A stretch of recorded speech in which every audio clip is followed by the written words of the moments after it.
The Seven Sorrows of Mary. On September 14th, we celebrate the exaltation of the Holy Cross. We're called to lift up our gaze and contemplate Christ who hangs from the cross, suffering, shedding every drop of his precious blood to save all of humanity, but also to save you and me individually. The following day, the Church celebrates Our Lady of Sorrows, that is to say, September 15th.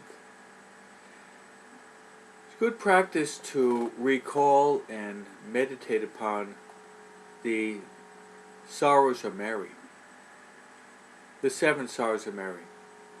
Let's go through them briefly and try sometime to meditate with peace, calmness, but with great love, the sorrows of the Blessed Virgin Mary. As she stabat mater, she stood at the foot of the cross when her Son was offering himself as a holocaust to the Eternal Father for the salvation of the entire human race.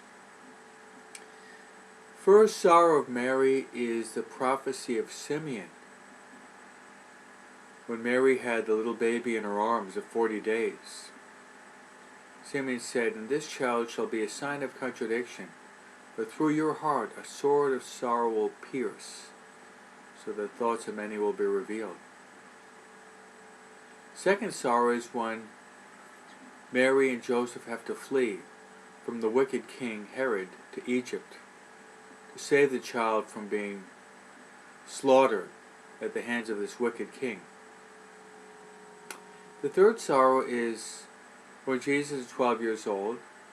The Holy Family heads up to Jerusalem in pilgrimage to celebrate the feast day of the Passover, but as they're returning, Mary and Joseph lose the child Jesus, and they anxiously search for him among their relatives. The search lasted 3 days, and they finally found him in the temple where he was with the doctors of the law, listening to them and asking them questions. Fourth sorrow of Mary is actually the fourth station of the cross. Mary meets Jesus on the way to Calvary. Fifth is the crucifixion. Mary sees her Son crucified. She suffers with him as he suffers for us, for the salvation of our mortal souls. The sixth station is Jesus dies and he's lowered into the arms of Mary. You might call it the Pietà of Michelangelo. He's lowered into the arms of Mary.